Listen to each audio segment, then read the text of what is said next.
Tuesday, March 26th, and it is great to have you back here on the Damon Bruce Show. Thanks for coming to the Plus. We're going to have a special guest. Peter Hartlaub of the San Francisco Chronicle is going to be joining us from a secret bunkered location in just a few moments. But you saw the thumbnail, and right on that was Pandora's box. Because, folks, it's cracking open. And gambling and sports were the two things we always said. What could sink too big to fail in the world of sports? And everyone insisted for decades like gambling would be it. Then a huge pivot to not just embracing the concept of people are betting on these games, and we can talk about spreads, but we are now in business with the apps, with the means to be betting on these games and sports books. And it is a world that no one ever thought would happen. It's happening now. It's happening all around us. And there are consequences, my friends. Shohei Ohtani. As Shohei Ohtani is trying to diffuse a gambling story in which he is involved, whether he wanted to be or not, as he is doing that, the NBA is literally having news broken about its own gambling story where a player is directly involved in fixing prop bets. At least that's the way it looks. And we'll get into Jonte Porter a little bit later on in the show. But this is the same league, the NBA, that is introducing like real-time in-game betting. When you normalize gambling in such a way, I think you're preying on vulnerable people. I think you are creating an environment where fringe players, there's certain players, and this is why the Ohtani story has been so amazing, because this man's worth $700 million. So you're never going to have winnings in gambling that trump that. So why would you mess with it? Which is why no one can figure out how he's even involved in this story. And he's denied that he is involved in any way other than having the bank account that got tapped into. But sports made the big-time decision to F around, and it is now finding out what that means with the world of gambling. And by the way, this isn't a morality thing with me at all. I think that, responsible wagering is something that's like responsible drinking. Do it if you're an adult, and don't overdo it.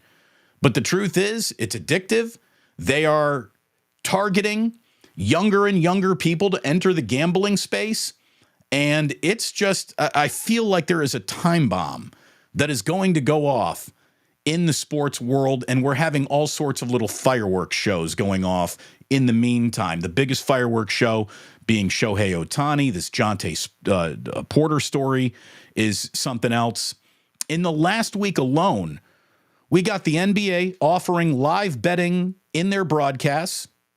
We had Tyrese Halliburton of the Indiana Pacers say that he feels like a human prop bet at times with the way that people interact with him on social media. Cavaliers head coach J.B. Bickerstaff said that his family's actually been threatened by sports bettors. And we have this now open investigation into Jonte Porter. Again, the Ohtani situation, it's a huge story, and we still don't know what to believe. But I also believe in my heart that there is so much incentivized profitability for Major League Baseball to make this story just go away, that's what they would want. That's what they would want to actually see happening. So these are strange times, and the gambling gone wrong stories are coming faster and faster at us. And it feels like we're on the highway to, what could be bigger than Shohei Ohtani being involved? And we're sort of driving past it like, a lot of people are saying nothing to see here. It's been normalized. We're at a weird time. We're at a weird time in a lot of different spaces. In sports, in gambling, in media, in social media, just in the way our country talks to and with each other. There is so much happening at all times. And with the introduction of AI, knowing who or what to believe at a first glance is becoming harder and harder and harder to do. And it feels like, and this is the scary part about Pandora's box, and I'm sure people will tell me that I'm overreacting here and I'm getting a little too dramatic. I really don't think I am, because some of these businesses are too big to fail, yet they have gone out of their way to build in their own self-destruct buttons should something ever hit football. Oh my God. It's one thing for Major League Baseball and other sports to get involved in the NBA. Football is a religion, basically, at this point in time in the United States. So if something were to ever crack there, oh my God. I mean, hold on to your hats, sit down, and get ready for, as big of a story. It'll dwarf anything that Pete Rose ever went through if something like that ever happened. And, we've seen NFL players and NFL teams having to suspend a group of players for placing bets on facility properties. And it's a snowball that's getting bigger and bigger every single time you look at it. And it's rolling right down the mountain. And it feels like it's kind of coming for just about all of us. It really does. Damon Bruce Show, though, is brought to you by Ike Sandwiches. And I'm so happy to tell you that, because there's nothing wrong with Ike Sandwiches. As a matter of fact, that's the one thing you can bet on to deliver every single time. Get yourself the Ike's app. By the way, yesterday was my birthday. Today is Ike's birthday. If you are on the app, he's turning 46. You get $4.60 off of a sandwich if you use the app and you're signed up to be a rewards member. He's just giving away half a sandwich right there.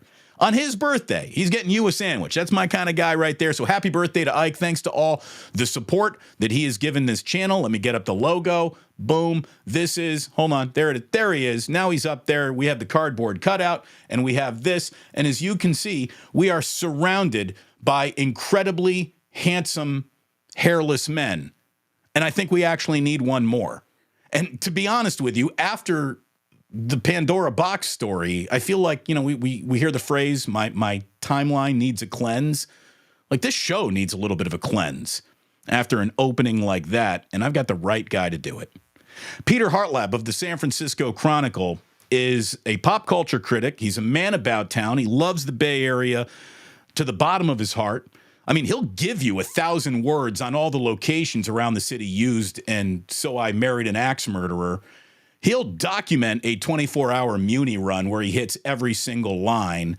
One of my listeners, Dale, maybe even trying to take a shot at Peter Hartlab. How dare you, Dale? Dale says, hold on. Where is it? I got to find it right here. He says, should be interesting with hard-hitting takes like 49ers best kept secret, the greatest hair in the NFL. I'm clicking on that story 1,000 out of 1,000 times. Peter Hartlab speaks directly to me and to people who enjoy the finer things in life. Peter, how are you, my friend? I'm doing great, and I think that's a fantastic story idea, Dale. That will be out on Friday.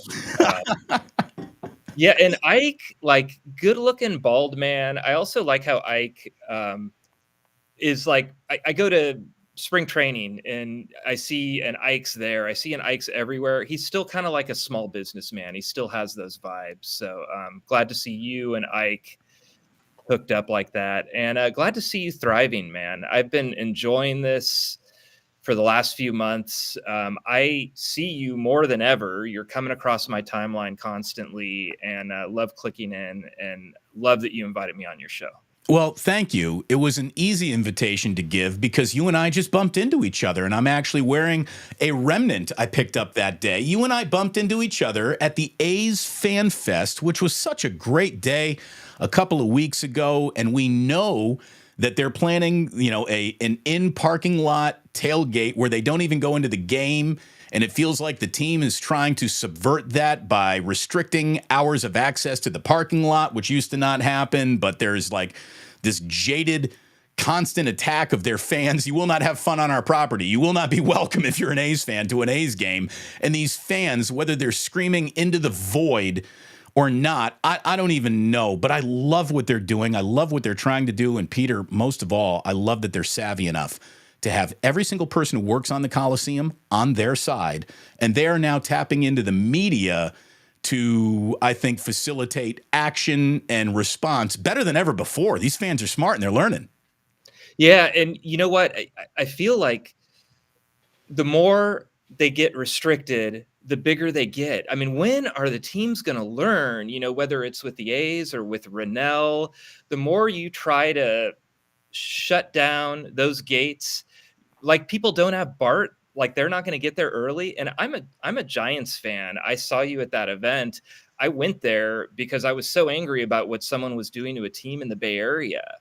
I feel like every move has been a bad one and they're not learning from it. And maybe they don't want to learn. Maybe they get some kind of, it's like a fetish. I don't know. They get some kind of joy out of it, but it shocks me.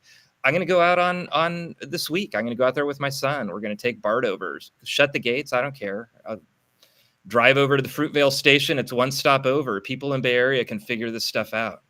It's the first time I think we've ever seen like this intentional of a self-sabotage from an owner to destroy his own product to the point where it's turning people off. He can write that story about how no one comes to our games anymore. Well, that was by your own design that happened. Yeah. People have loved to have bagged on the Coliseum. We never hated the Coliseum, so that really wasn't the problem.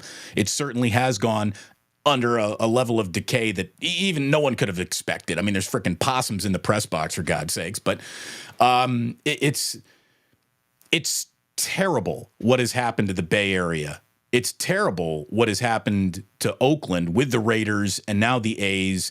And like I said, going to Vegas, bringing us back to the opening segment of Pandora's Box. Who would have ever thought that the strangest bedfellow sports would ever see, the city of Las Vegas, become a destination for not just one, but two Bay Area teams? I think what's amazing, and we're in the Chronicle archive, and this is the history of the Bay Area in back of me. I could go over to the Franklin Maiuli file, owner of the Warriors, pull it out, and show you numerous photos of him partying with the fans. We have a photo of Franklin Maiuli sitting on a cooler, drinking a Coors in the Coliseum Arena parking lot there. Could you imagine that happening with John Fisher? Do you think John Fisher's ever had a meaningful conversation with the fans who fill that ballpark?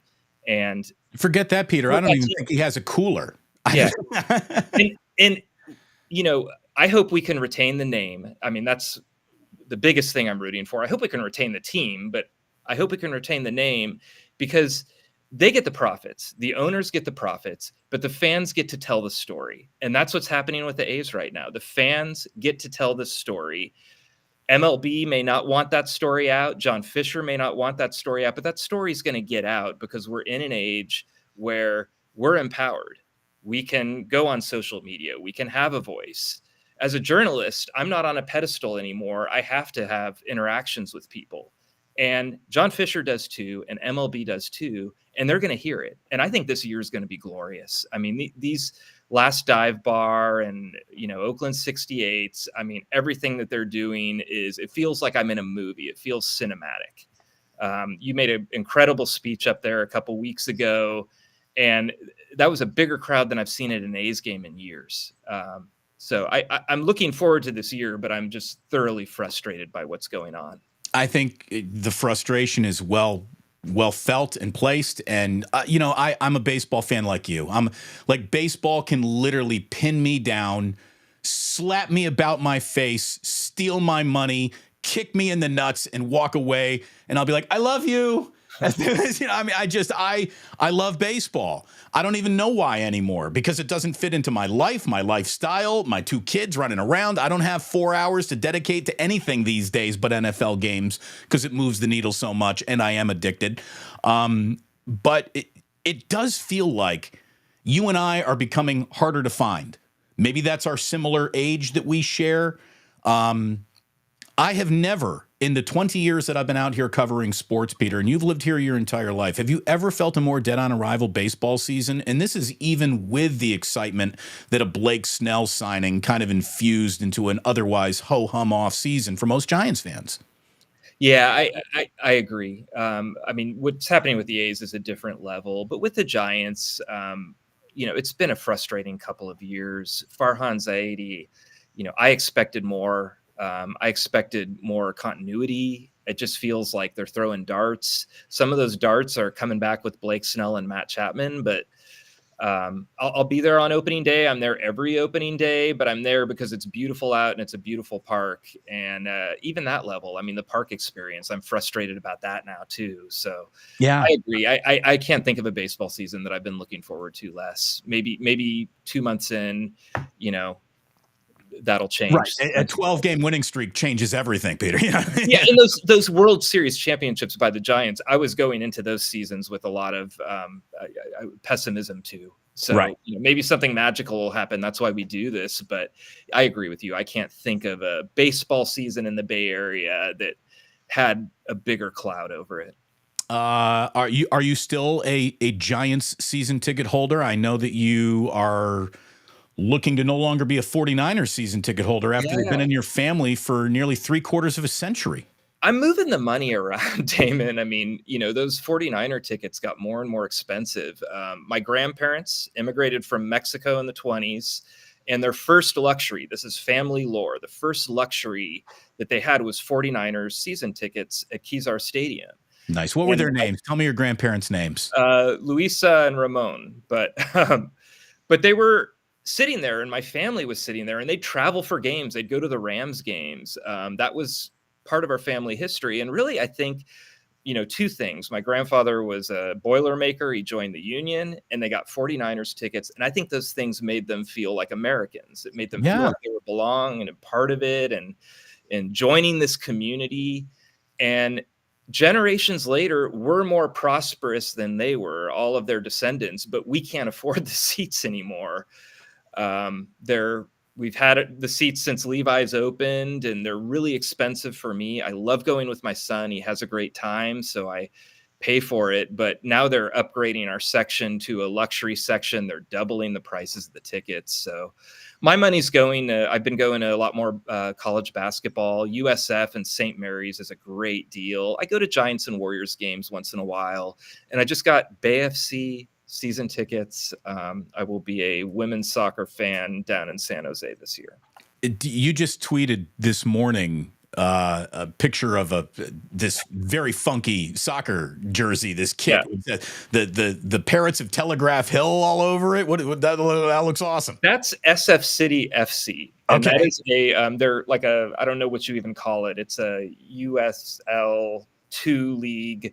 It's a low level minor league, but they play at Kezar Stadium. So you're sitting on the Kezar Stadium seats that, all of our descendants sat in and watched the Niners and all the big high school games on Thanksgiving. And so you get to watch that. You got Sutra Tower in the distance, and now they're wearing these incredible uniforms. They had a goalkeeper uniform a couple of years ago that was like Mork from Ork with the red and black shirt, the triangle and the nanu. The goalie was wearing that, and tickets are like, I don't know, they're like $10 or $15. It's a great deal. Everybody halftime, just like they probably did at Kezar, walks out, goes to the corner store, loads up on beer, comes back. It's a great vibe. I'm going to go to pro sports too, but I'm putting more and more of my energy into following a high school team, following college teams, different stuff like that. Well, I'll tell you, I think that a lot of people are going to be following that thought pattern because so many folks get priced out of Major League Baseball, NBA games. Chase Center is an exorbitant cost point, no matter what you're going to in there. Levi Stadium, like you said, nothing's getting less expensive. It feels like sports, for all my life, have been the last bastion of a community being able to get together. And it's less like that now because, again, it's a tax bracket that is allowed to go to professional sports where amateur sports, and we know, or let's just say less than the big professional sports, not amateur sports, but the Bay Area has always decidedly been a pro town. I feel a little shift there because, like you said, I can't afford a $65,000 commitment to the 49ers for one seat in a stadium. But what I can do is take my kids to this game and pick up a 6-pack and a bag of chips and some lawn chairs. And this is now the new sort of sports community gathering point. And the only folks that aren't here are the bunch of rich, sweet owners that you really wouldn't want here anyways. Yeah, my dad was a school teacher. My mom went back to school. We were really broke. I don't remember money ever stopping me from going to a Niner game, certainly not a Warriors or a Giants game. And now, I mean, I'm thinking about it constantly. I mean, that's a Christmas present going to a Warriors game. We go to one Warriors game a year as a family, and it's a Christmas present. Right. It's like the big gift in the stocking is a Warriors game. And it didn't used to be that way. And I'll tell you, I notice it with the Niners. They're still filling that stadium. They've got a good team. Honestly, the vibe's pretty good. But you notice it more and more that you don't recognize the people there, that they're coming out a little bit later each time after halftime, after getting their drinks in the club section. The club section keeps getting bigger. They're turning my section into more of a luxury club area, and they're offering us seats somewhere else, but we don't want to move, So I don't think they're treating those core fans, the fans that just absolutely made the 200 section of Oracle rock. The fans that at Candlestick Park, it was like 300. There may be 8,000 people there, but it sounded like 30,000. And that's the way the A's have been too. Those people are getting priced out. And when those people get priced out, I think they're going to notice it. I think, they're not going to notice my family's gone. They're going to replace me with someone that'll pay the money. But I think they're going to notice that the people aren't as dedicated, aren't cheering as loud. And that middle class at those pro games, we're going to see it. We're going to notice it. I think you're right. I really do. One of the things that you and I have always, I think, seen eye to eye on is romance in, let's call it, classic journalism.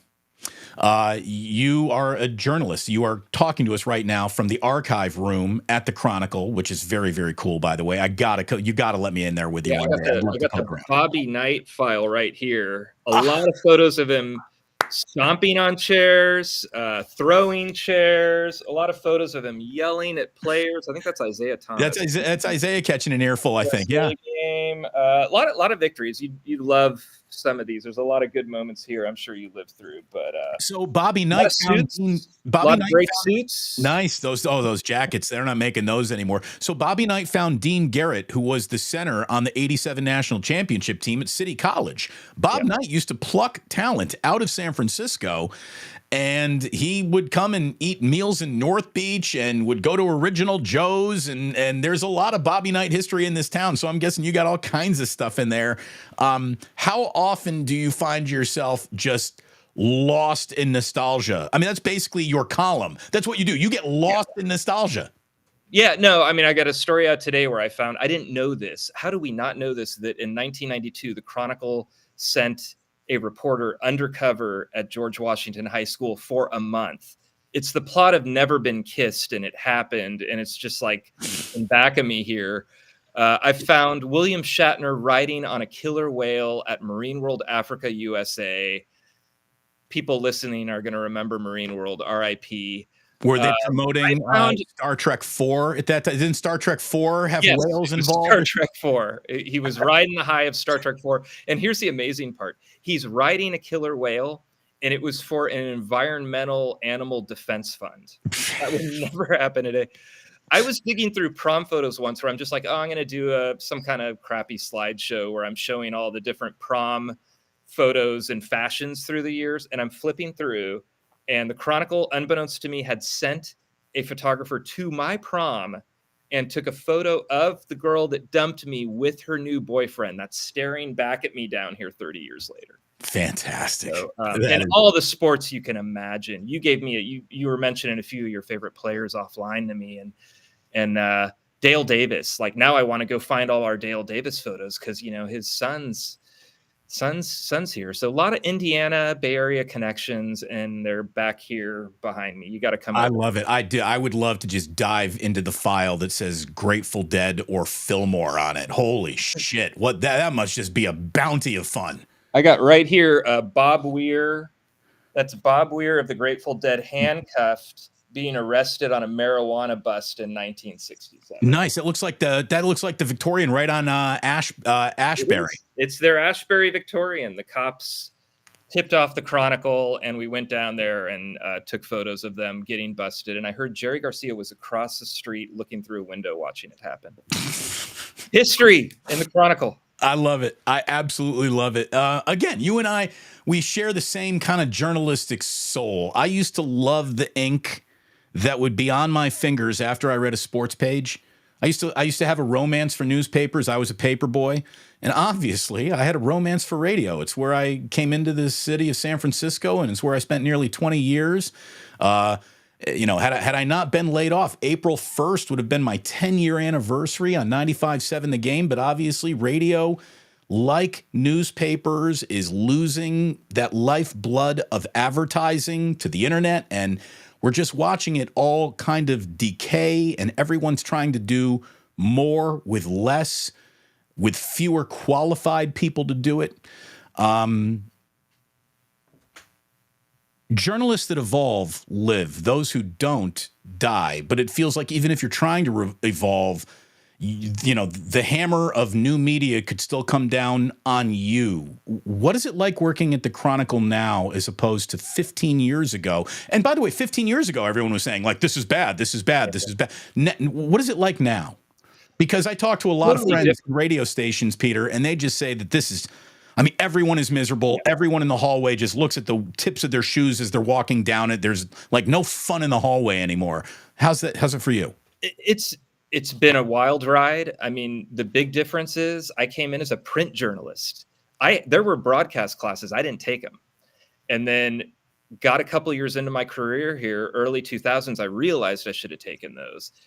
My job's evolved into, and I don't have to tell you this because you're the master at it, I'm a journalist / ringmaster / concierge, and every single one is equal.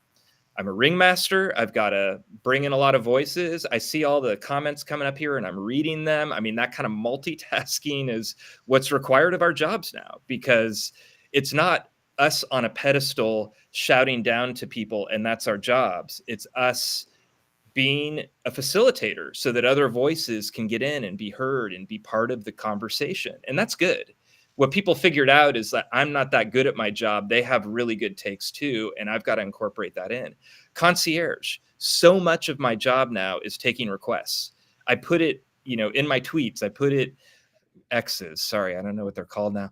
I put it in my stories. So much of it is, do you have a request? Dale Davis. I'm not kidding. You will probably see a story about Dale Davis in the next few weeks because you made that request. So it's totally changed. Everything's changed. And we're both writing it. And, credit to us both that we're still in the business and finding different areas where the puck's going, because the people who stuck with the old ways are all gone now. I mean, you just have to adapt. If we had a Chronicle Hall of Fame, who's your inaugural class? Well, Herb Cain, way high on that. I mean, we've got, literal busts of him. We put his typewriter under glass. Nobody else has their typewriter under glass. What was his secret? Like, what made Herb Cain to the point where he basically was San Francisco's Truman Capote? He understood what we just talked about, which is he was a ringmaster and a concierge. He brought everybody in. And I'm still trying to do that now. Find the best way to let other people's voices in, get off your own pedestal, and be a facilitator for your community. And he was a master at that 50 years, 80 years before anybody had a name for it. He was engaging. He was a master of engagement. And then he was a great writer too. I mean, his batting average, I pull a random Herb Cain column and it's incredible. I love all of the Sporting Green people. I mean, even like an Ira Miller, just a kick-ass beat writer of the Niners. Fred Larson, photographer of the Niners, people like that who just went and did the job. I miss the old style of beat writing. I miss waking up and reading that story and just poring over those pages and pages of statistics. That's a happy place. I feel bad that my kids don't know. Yeah. Sports sections and back of cereal boxes don't hold nearly the attention like they did when we were a little bit younger than we are now. Peter, I think you are someone who absolutely always has his pulse on the city, what people are interested in. I think you do it with a sparkle in your eye, and you know, in a world of people don't seem to get it anymore, you get it. You get it, brother. You really do. And that's why I've always enjoyed your column. I don't know if I'm subscribing to the Chronicle, but for you to read your stuff, honestly, because I get my sports news from other places.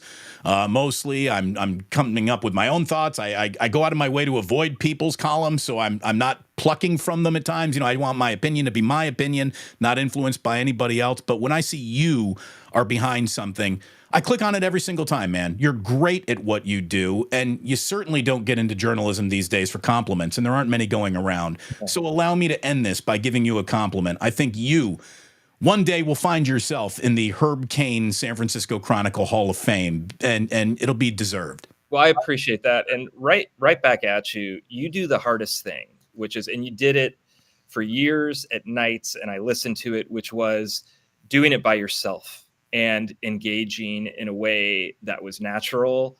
And I think that's the hardest gig, is not having someone to bounce it off of, not having that dynamic, and doing it in such an earnest way, bringing people in. To this day and back then, when something bad happens, when there's bad news and I'm angry and I want to process it, I want to turn you on and listen to it. And I'm glad that it's easier to do that now. It's easier than it ever was. The other thing is, and I saw it at that A's event, you just went up there. I don't think you knew you were going to go up there. I had no idea they were going to ask me to speak. And you were incredible, and it was from the heart, and it was earnest. And I think that's the other thing. I think it was easier to fake it when you had a column or you had a radio show and nobody was coming back at you unless they got past the gatekeeper or whatever.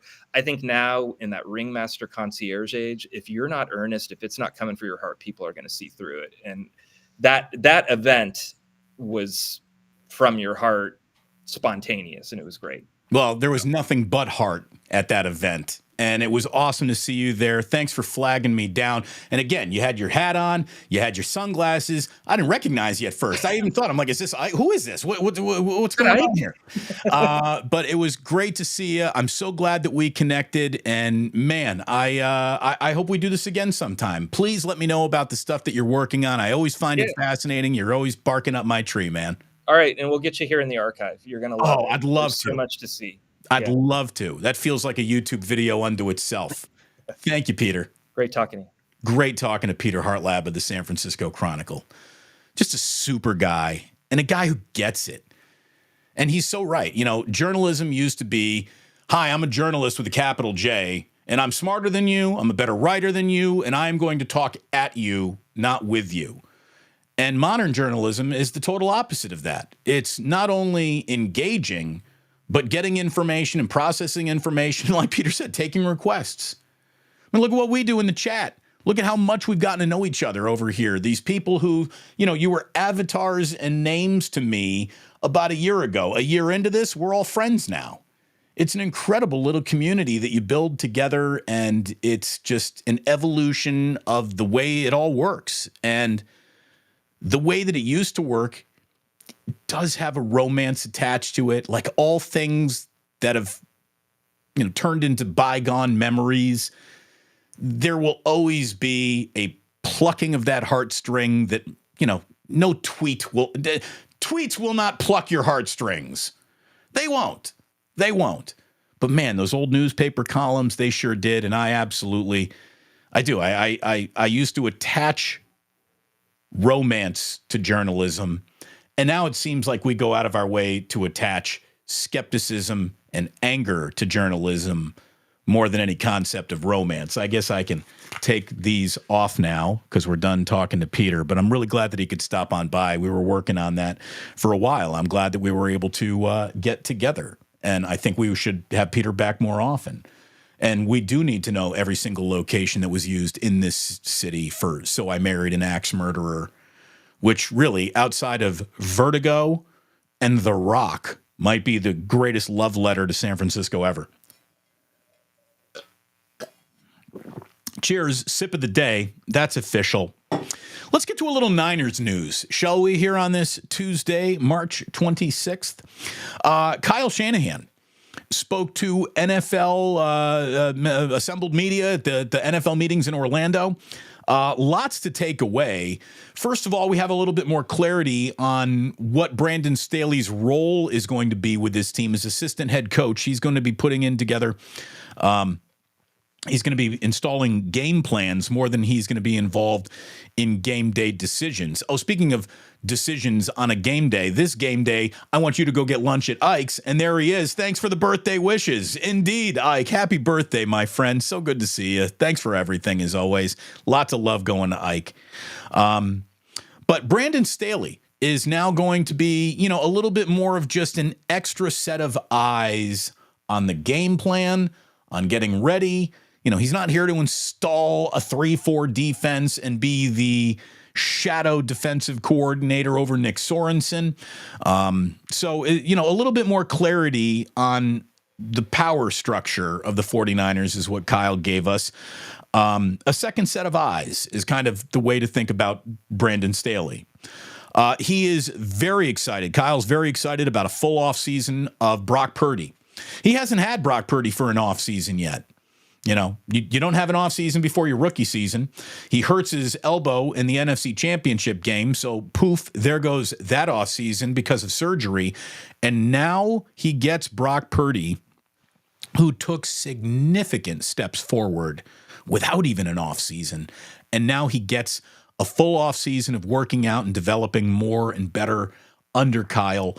And that brings us to Brandon Ayuk, who, there is absolutely no question that the 49ers want Brandon Ayuk back, and they're working with him to make that happen. Brandon Ayuk, an awful lot of bluster, an awful lot of not interested coming out of his Instagram page. His Instagram page is not his agent.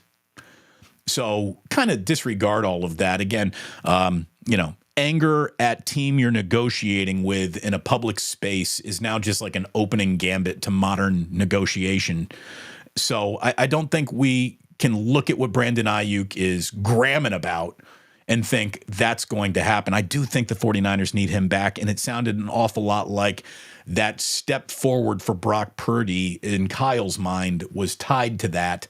So hopefully that facilitates that happening. Also,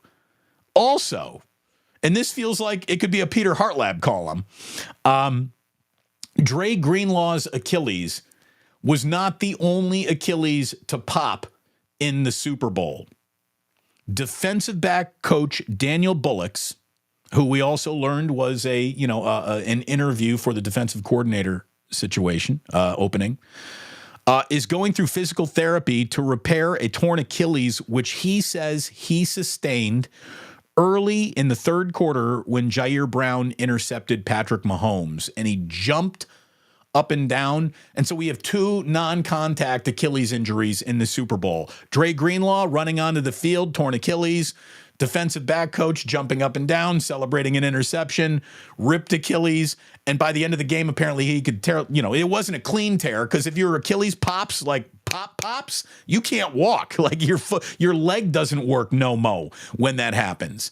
So he obviously had a tear. It got worse as the game went along. He could hardly walk at the end of the game, and he is now undergoing physical therapy for the surgery that he's had. So a rough Super Bowl on Achilles for the San Francisco 49ers. I haven't seen a Achilles have that rough of a go since what? The Trojan War? Look it up, kids. I know some of you were like, hey, wasn't that Brad Pitt and Troy? Yeah, it was.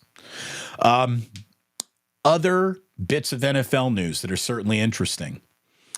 Kickoffs are going to be much different this upcoming season. And as you know, I fear change. I hate change.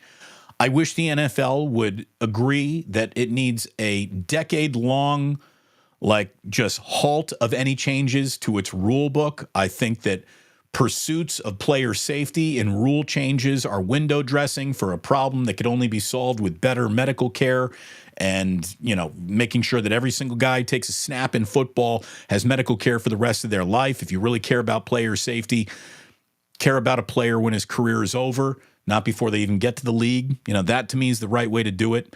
So to say, yeah, it's going to be a safer game if we restrict kickoffs to having 240-pound, linebackers at full sprint trying to take out a return guy.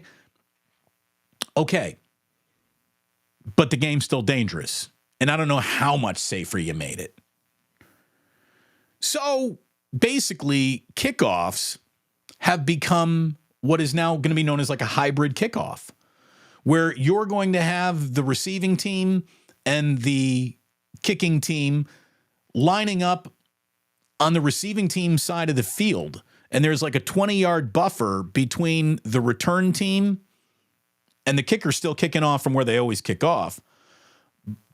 But now you cannot run to make a tackle until the reception happens. The XFL used to do this. And look, on its surface, it's a rule change and you change football. I'm designed to not like that.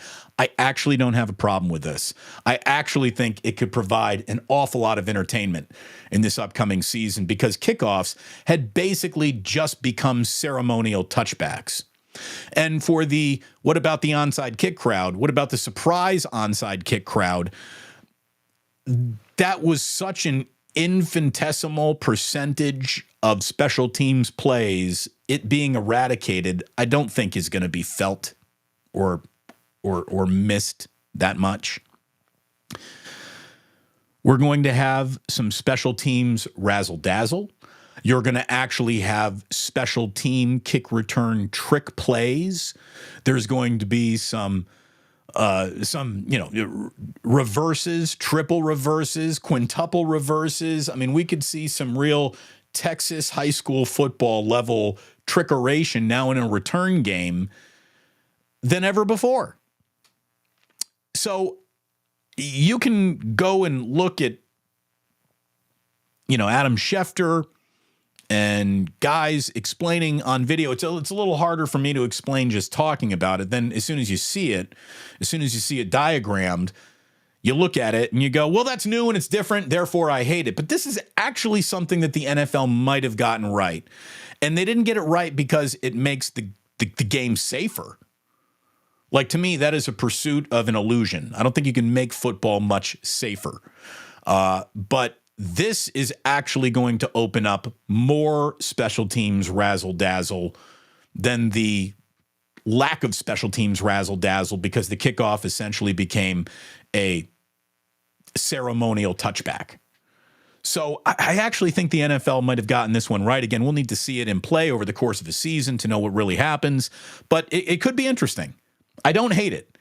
I'm programmed to hate anything that even suggests this might be changed, but I don't hate this. I really don't. We're also finding out that the Eagles are going to be straight up tutu bang. They're going to Brazil. The Eagles' Week 1 game will come on Friday, September 6th in Brazil. Oi, tutu bang.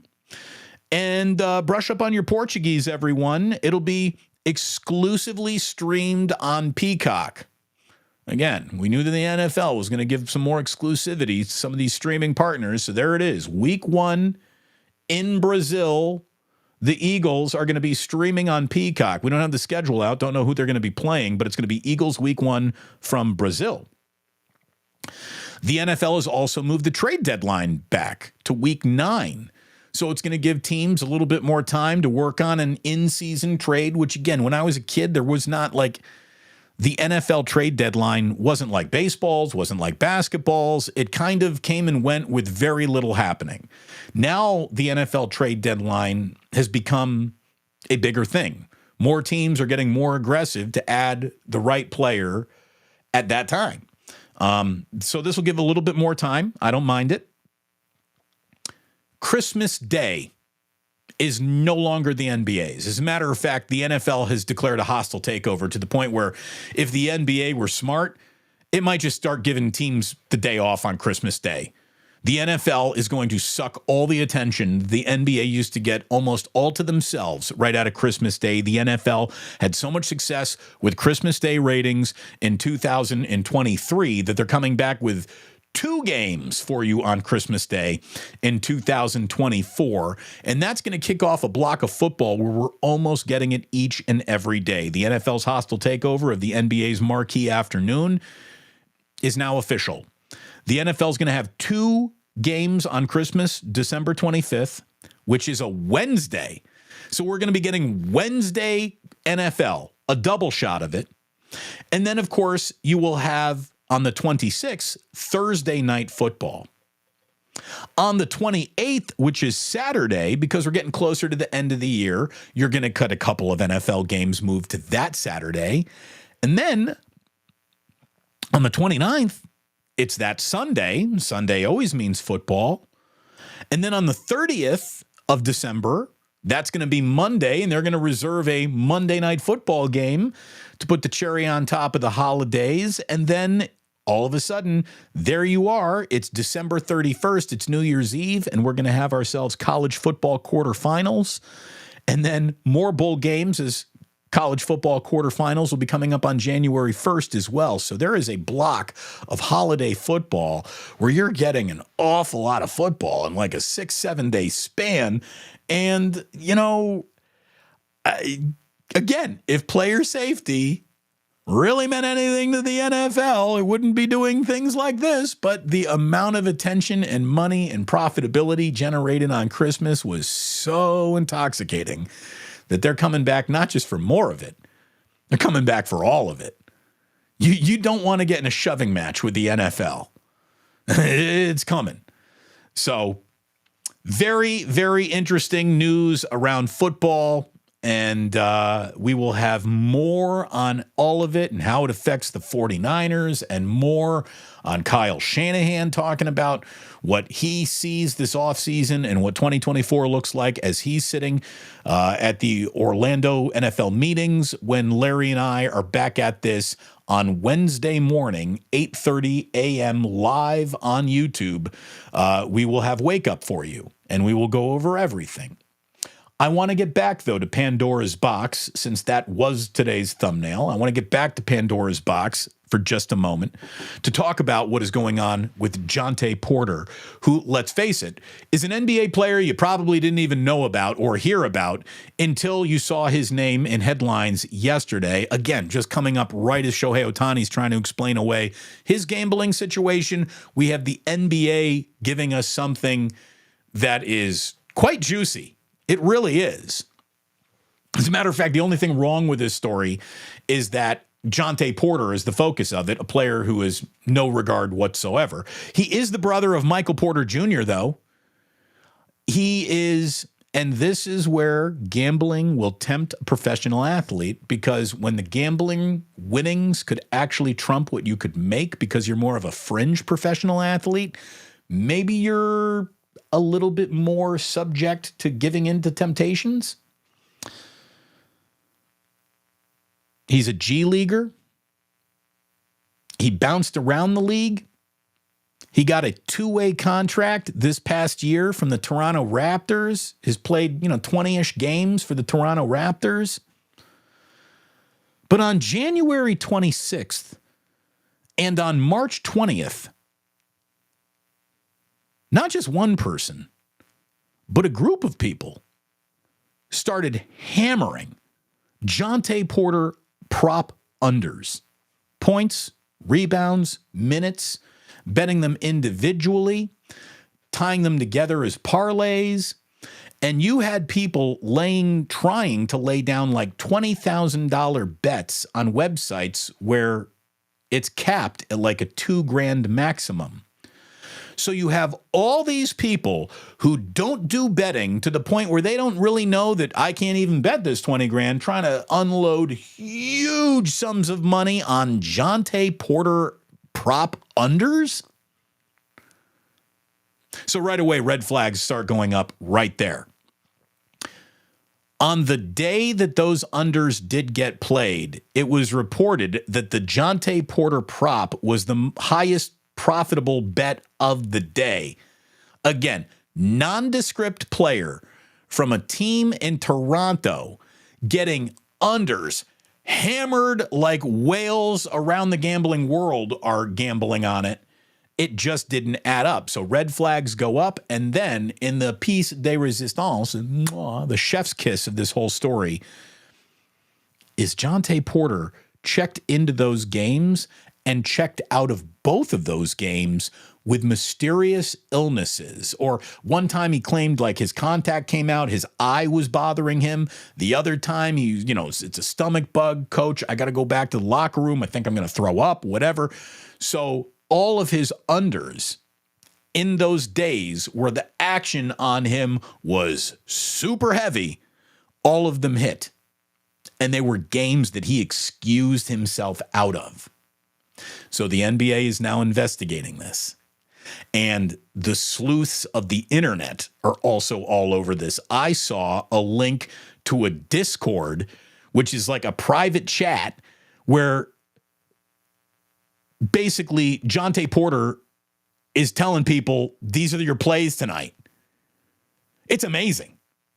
It's amazing. The gall, the stupidity that has to be just, you got to be extra stupid and you got to have big brass balls to try to get away with something like this. It's nuts. It really is nuts.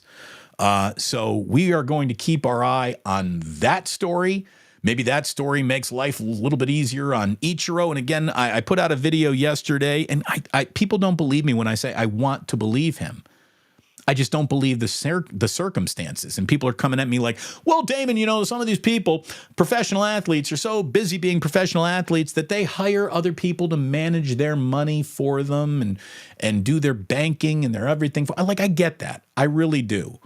My questions are, what bank are we talking about? Was that a Japanese bank? Are these banks, I'm guessing their websites in Japan are in Japanese, so it's not like this is a second language for Shohei. What is the action being laid around Japan on Shohei? I think we need to get to the bottom of that. There is no one in any room with more to lose than a guy who could lose $700 million if he were caught doing something wrong. So, look, do I want to believe Shohei Ohtani? Yes, I absolutely do, but I can't, given the fact that we have an on-the-record lie, and we don't know who it's coming from. Shohei presented wonderfully. Anyone who's complaining he must know some English. Why didn't he do any of that in English? Let me tell you right now, if you were going up there to read things that were going to affect your bottom line and your career, and you're basically on trial in public opinion for your own career right there, you are going to want to do that in your native language. You're not going to want to do that in a second language. You're going to want the comfort of these are my words, with no misunderstanding, nothing lost in translation. So, I think that Shohei Ohtani presented wonderfully yesterday. Everything he said sounded earnest, sounded real, but we just cannot give benefit of the doubt when there's evidence to be explored and dug up. And like I said, this whole thing is now about wired transactions. Wired transactions come with digital fingerprints that you can link back to computers and IP addresses and where it's coming from and what time. You can get granular on this. So I do think that there will be an X marks the spot as to what really happened. I know for a fact it will not be found before opening day on Thursday, which means Shohei Ohtani needs to be indefinitely suspended. And it's, bad circumstances cause the indefinite suspension. Sorry, dude. This, it's not. It sucks. If you truly, truly are 1,000,000,000% innocent, it sucks that you're involved in this. But you're involved in this. And Major League Baseball, I think we all know right now, is going to let Shohei Ohtani tip his cap to that Dodger Stadium crowd, get his 4 at-bats on opening day.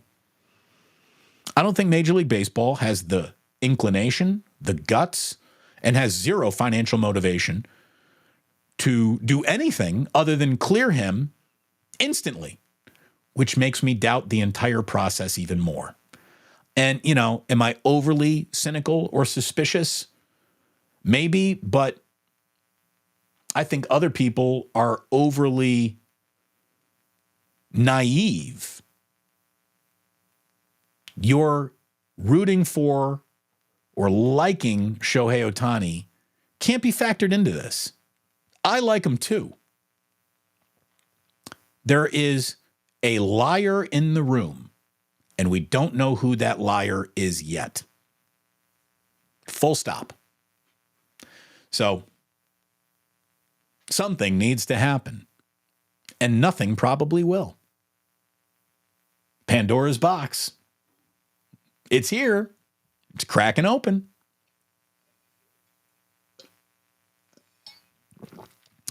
So, we got Warriors and Heat this early evening, 4:30 tip-off our time here on the West Coast.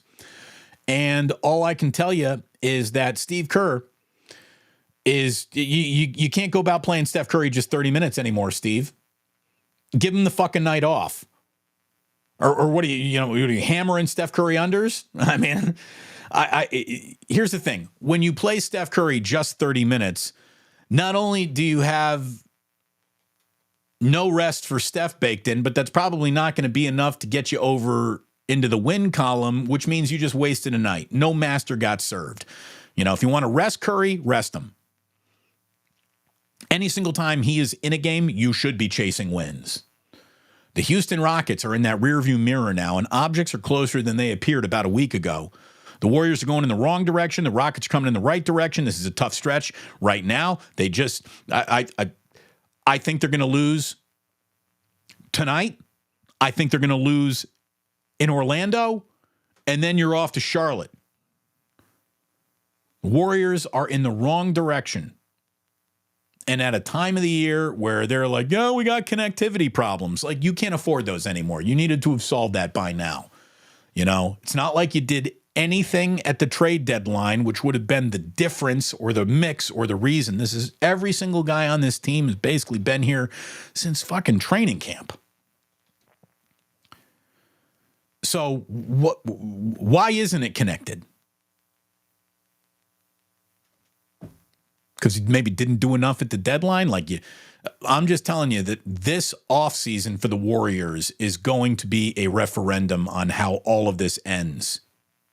Will there really be one more, hey, this team could do something, thought in the Golden State Warriors? Or are they going to stick and stay out of loyalty to a roster that does not fit together well and has spent an entire year proving that? So there you go.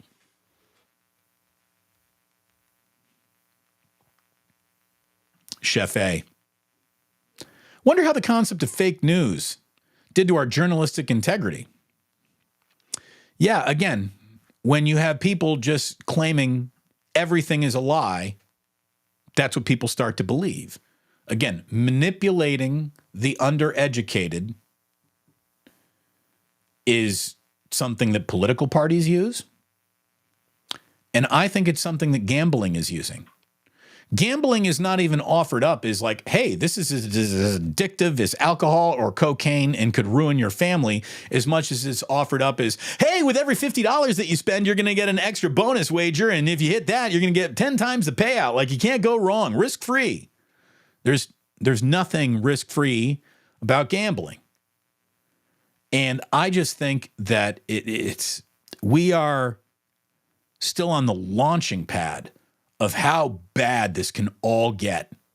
And I wouldn't be surprised if this nation had a, pandemic level gambling addiction in the under 25 to 15 crowd of just, you got way too deeply involved in something when you were in high school and in college or trying to get by on a job where you thought, I can supplement my income with some gambling. It's set up to go horribly wrong. It's set up to go horribly wrong. The unintended consequences are, these leagues will tell you that they've considered them. Well, all the unintended consequences that the leagues have considered are unintended consequences that could affect them, their profitability. That's what they're concerned about. These leagues will march fans off of a dock into personal bankruptcy without batting an eye or giving a shit about any of their unintended consequences that are coming around with the gambling that is just, isn't this fun? Let's gamble. It's not something you need to worry about. It's something that's going to make the game that you're watching even better. You can't have as much fun watching a sporting event without having a little money riding on it. This is what these leagues are selling. And I don't know if it's good. As a matter of fact, let me restate that. I know for a fact that shit isn't good, and so do they. But the money's so excellent, there's no stopping it. And that's tough.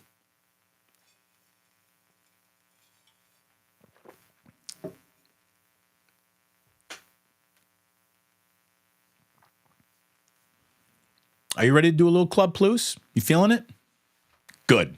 Let's get there. I want to thank you for listening today. Thanks to Peter Hartlab for stopping on by. Happy birthday to my buddy Ike and my sponsor Ike one more time. And it was great having you here today. Thank you very much. Again, 8:30 a.m. on Wednesday. Larry Kruger and I are going to be back at it. A little bit later on today, I'm going to be having a beer with my buddy Greg, who opened up the bar, the Halfway Club.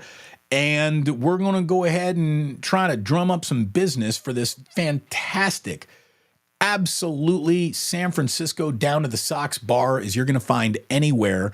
And if I can help my friend pack that place by doing a video to draw some more attention to it, that's exactly what I'm going to do, because the amount of people that have helped me in my new business endeavor has touched my heart greatly. And if I can give back to a new local business that is trying to make it on its own, that's exactly what I'm going to do. So we'll have cocktails a little bit later on this afternoon. Thank you very much for tuning in. Be on the lookout for that. And all I can tell you is that sports don't build character, they reveal it. And like that, whew, he's gone.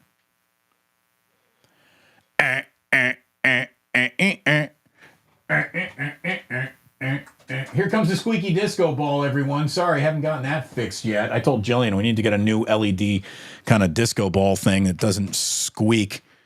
But, you know, maybe that's nostalgia. Maybe people care about that squeak. Dale is down on the new kickoff rule, saying it'll average 25 every time. We don't know that. We don't know what will be done. There is going to be coaches that are going to find ways in this new kickoff to, I think, provide some exciting and entertaining returns. You know, I want to see it in action, but normally I look at any NFL rule change and immediately I'm like, I'm against it. I hate it. I do not like it. I actually think this is going to make more football than the kickoff was generating memorable football, because the kickoff had become a ceremonial touchback. Everyone's kicking it out of the back of the end zone. There really are no kickoffs anymore. So this, I think, will provide more football. More running with the ball up the field, being tackled, avoiding tackles. It's more football. I don't think it's gonna be bad, but I might be wrong. We'll have to see it all.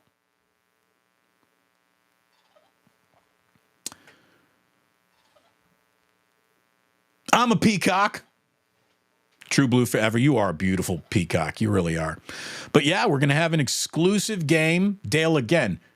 What? Exclusive Brazil game? Yes, Dale. Yes. You're going to need Peacock to watch all NFL games the same way that you now need Amazon to watch Thursday Night Football. And we are going to watch every single league fragment, because fragmenting into spaces is how you make more money. You know, you've got one pie to sell. Well, cut smaller slices and sell them to new places. And that's what the NFL is doing. That's how you make more money out of the same damn sized pie. Otis Bird, he's like, damn, another Peacock game?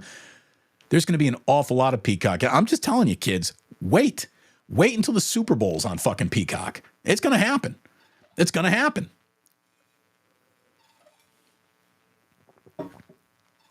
Kiko, more cock action in the NFL. Thank you. Thank you very much.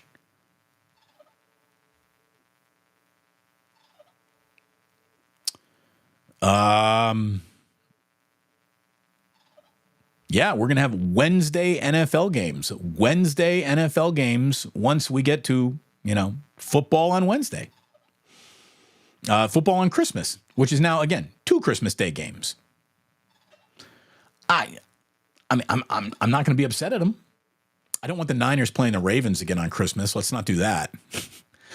But the league understands that the only way it can grow now is to take advantage of captive audiences. And there's a lot of captive audiences sitting around the living room with what? You can actually talk to each other. No one wants to do that anymore, right? So we're going to have ourselves our football games. Michelle's right. Talk about Maximum Football!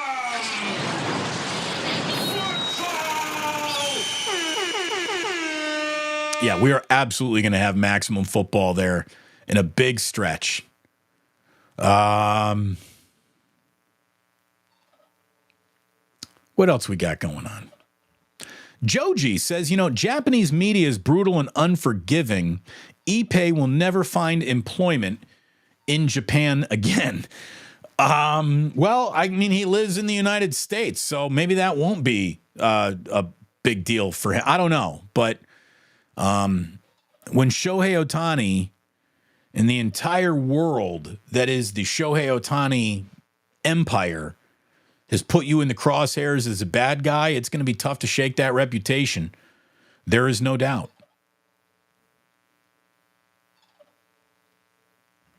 Junior Pink says, will Christmas Day games be on Peacock also? I don't know where they're going to be. I doubt that those games will be on Peacock because that's a day where the NFL's just trying to get greedy, right? You just want all the eyeballs that you got on you at the time.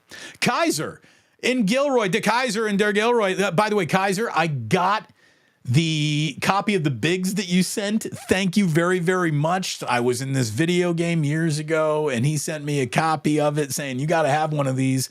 I now have that's my 11th copy that I got. I still got some in storage in a box somewhere.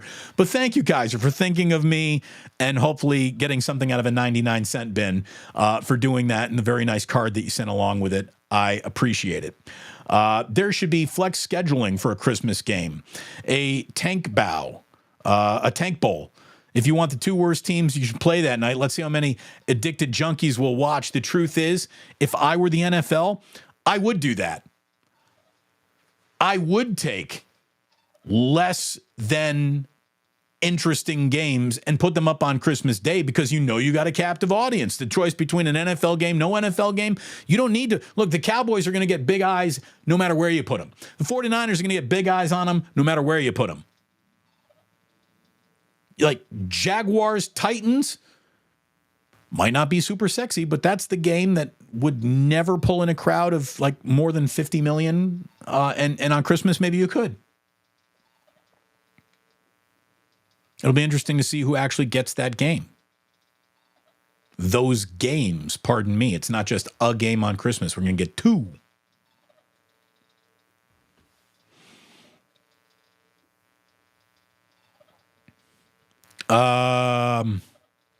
Niner Empire says, it's a really good time to have Fortenbaugh on. I mean, yeah, I do want to get him on, but what are we going to say? Joe, you're part of the problem? It hurts me. And I love Joe, and he's great at what he does. But he is part of that machine that is now so normalizing betting. I don't know if it's going to do more good than harm. There's a reason why there are new hotels popping up in Las Vegas every single year. And it's because they can afford to build them because people keep losing their shirts.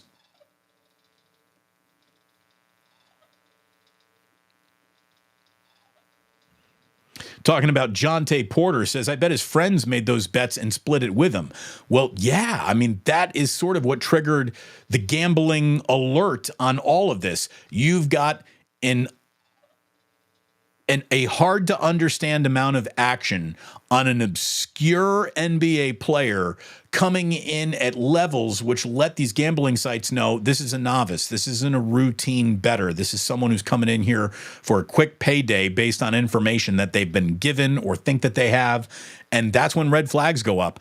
Again, the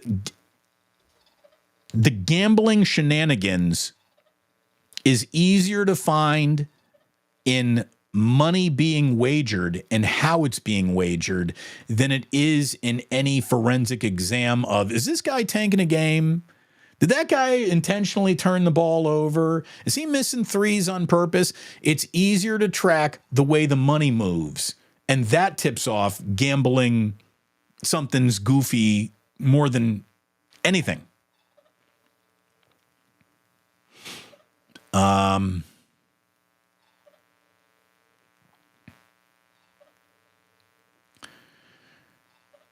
Efren, dude, Shohei and P. Diddy. Dude, what the hell is going on with Puff Daddy? Oh my God. He looks like to be the rap version of Jeffrey Epstein right now. I mean, there's some weird shit going on, man. Weird stuff going on.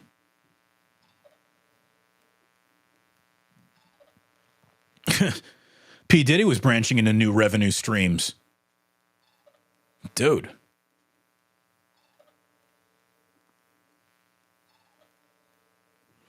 Just from a baseball standpoint, dude, punish Ohtani, don't punish Ohtani. The Dodgers are still loaded as hell and going to be a contender. Yeah, like if you take an MVP out of their lineup, they still got two other guys in their first three leadoffs. But the first guy, it's Mookie Betts, Shohei Ohtani, Freddie Freeman. You move one MVP out of there, you still got two MVPs in there. Dodgers are ridiculously loaded.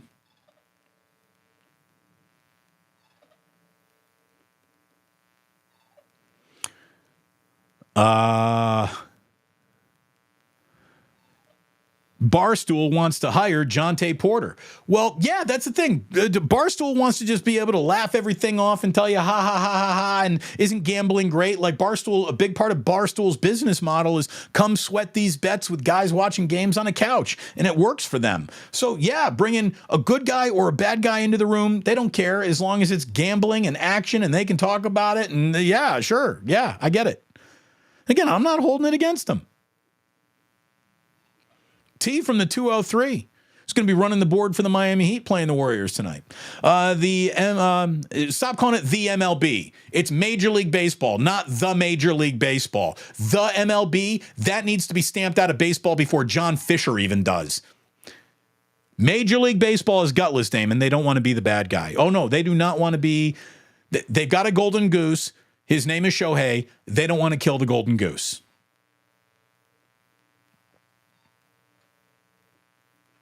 What else we got?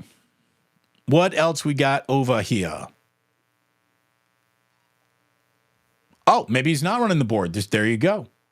Warriors Heat. I'll be there. Good. Going to the game tonight. T from the 203 tells me that he's been dropping Plus Godzilla stickers all over Miami. Thank you. Get the word out. Get the word out.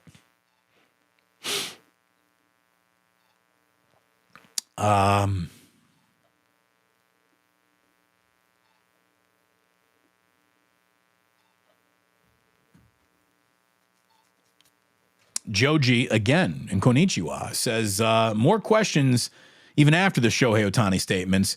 How was Ippei able to access his bank accounts? Well, look, a lot of personal assistants might have access to that, but the sort of sums of money that were being wired usually have a level of security attached to them that would have pinged on somebody other than just Ippei's radar. And if Shohei is saying, I wasn't paying attention to that radar because I trusted this guy implicitly, like that's his retreat point. That's what he's got to say. I hope it's true. I don't know. I just don't know. And the point is, no one does. No one knows. But we can find out.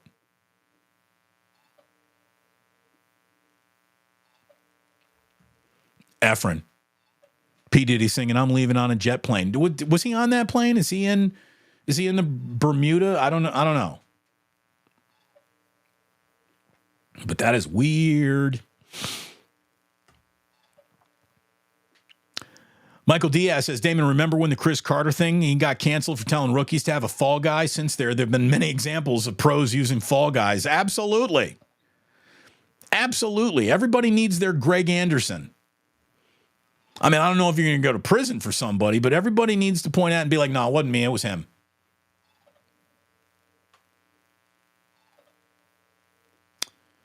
What else we got?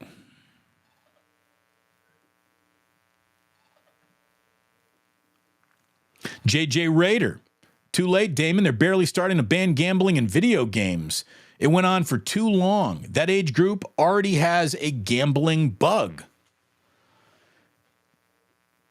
And these teams are going out of their way to make sure that that bug becomes a full-on virus. I mean, there is no level of gambling that will ever be good for you. Every time you do it, you're making a little, I don't want to say deal with the devil. That's overly dramatic, but you're opening yourself up to exposure. And if you can handle that exposure, by all means, go ahead. As long as that exposure is not hurting you, the bills that you have to pay, the children that you're providing for, the wife that you're not stealing from, if you can contain it all, go ahead, have fun. It's like, go out and get a cocktail, but don't drive.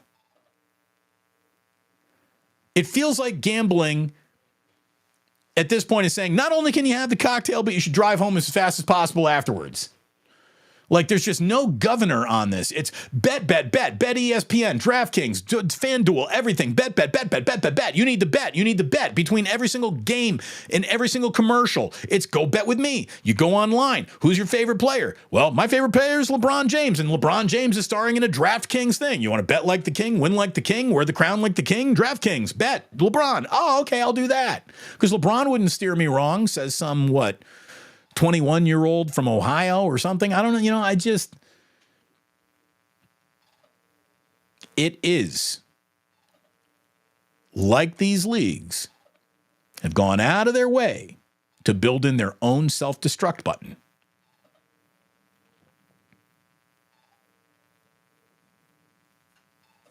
It really is. Now, Khalil King says, you know what? I wish I could bet online. Well, it's coming. It's coming. Michelle Haberman is saying, look, the squeak of the disco lights is part of the allure of the show. Thank you. We like the squeak. Der Kaiser saying maybe a new disco ball for Father's Day. I mean, it was just my birthday yesterday. I didn't get a new disco ball. We're going to have to hold out here for something else.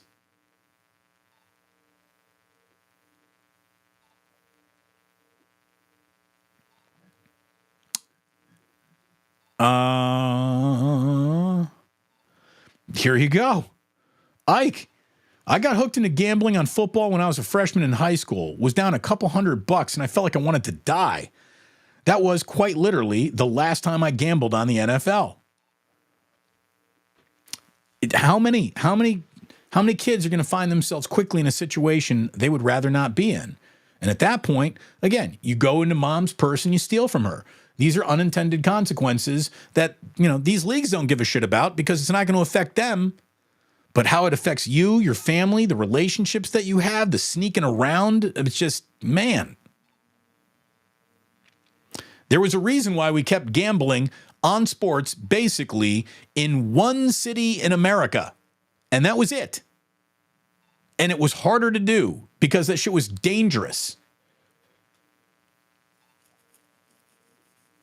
If you have a gun, it should be secured in a safe spot, especially if there's kids around the house. Gambling might not be a level of danger and violence, but it could cause financial ruin, especially if there are kids around the house.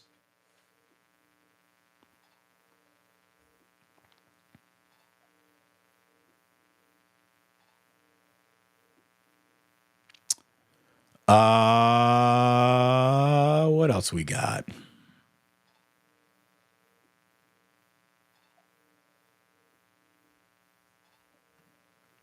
Sporticus saying, this is kind of out of nowhere, but there's nothing fun about about candy companies reducing candy bar sizes and renaming it fun size. Yeah, fraud size, bite size. But I'm going to tell you right now that what used to be a fun size Snickers bar was this. Now it's this. Like, it's gotten just a little bit smaller. Everything. What do they call it? Shrinkflation. You know, if a bag of Doritos had 300 chips in it, now it's got 280 chips in it. They're getting over on us, folks.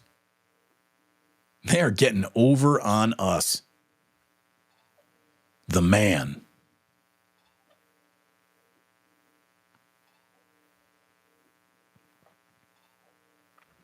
Love Joe on 95.7. I love Joe too. And Joe is great in the gambling space. But every single ESPN Bets segment should come with like a Surgeon's General warning on it, like a pack of cigarettes. It should. And it doesn't. They're just trying to look at gambling as, here is a fun sprinkles on top of your sporting event. They're not looking at it as the bowl in which every single one of your darkest desires might be inside of. Just the sprinkles on top. Oh my goodness, we have a new member of the initiated. Danbo88. Danbo88, welcome to the initiated. I know we're overdue for a sports bane. He'll get here this week, I promise you that. Giant Niner fan, getting back to what Peter Hartlaub was talking about. I was a 49er season ticket holder from 81 through 2005. I had 4 seats. I had to give them up. They became like property taxes, a financial burden. I couldn't even afford to go to one game now.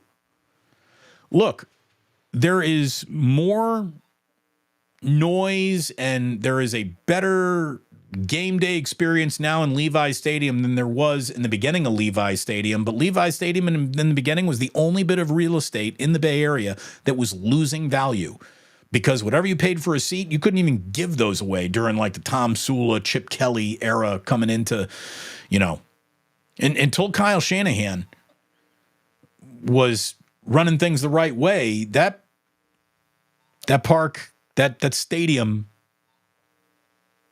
it still sucks, let's be honest.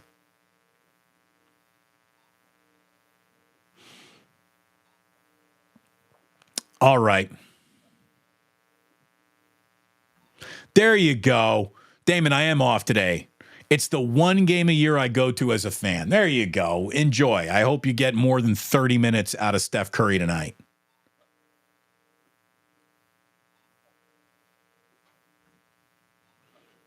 Talking to Ireland, Damon Bruce.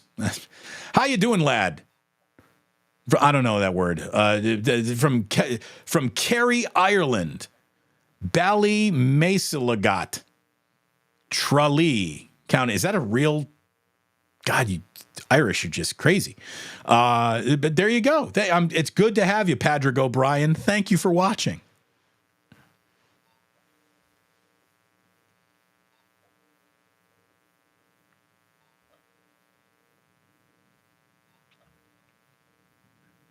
Chest Rockwell, Diddy was a diddler? Doesn't look good based on a little bit that I've read. I mean, I don't know many details about the story, but I do love to turn to Black Twitter and see what the reaction is. And last night, oh my God, there was a lot of information on there that I don't need to know, but now I feel like I know it.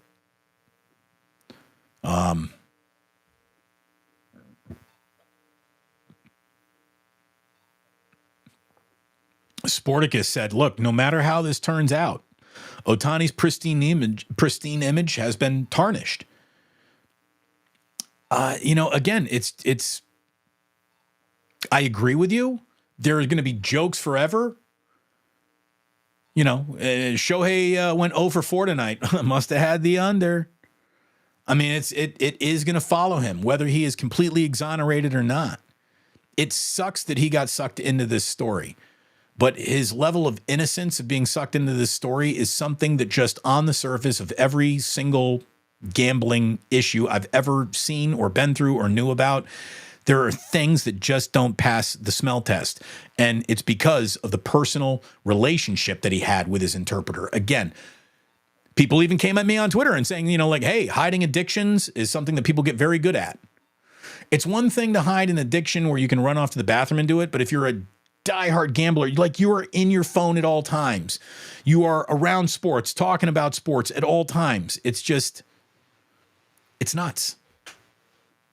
How you would be able to just hide that from somebody who you spend so much time with it's hard for me to just wrap my mind around.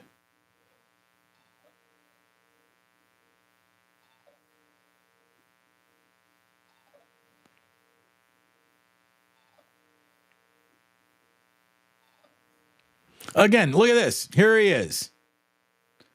Danbo88 became a member. Part of the initiated. Well, that's very, very nice. I certainly appreciate that. Thank you for the support of this channel. Now, becoming a member of the initiated means that you basically get some exclusive member videos, and Sports Bane gets to talk directly to you. But it means you are financially supporting this channel, which means a great deal to yours truly. I thank you. It's like for a cup of coffee. For a cup of coffee a month, it's a really nice way to help this all keep going. It's going to be the reason that we eventually get a less squeaky disco ball. So I thank you. The other great way to support this channel is just with a simple like or a subscribe. That's all we're looking for. If that's all you can afford, those things mean a ton. Thank you for being a part of this community. Thank you for watching once again. It means the world to me that you would keep on coming back every single day, and I see so many of you that do. And I thank you very, very much. Cheers to you. We're all going to be getting a beer later at the Halfway Club, talking about coming on out and supporting a great San Francisco business that could use the help. And that's going to be a little bit later on today. In the meantime, hopefully we get a Warriors basketball game to enjoy. Let's see. And we'll be back with much more starting at 8:30 a.m. with Wake Up with yours truly and Larry Krueger. In the meantime, I thank you so very much for tuning in. And it just breaks my heart to tell you that you don't have to go home. You just can't stay here.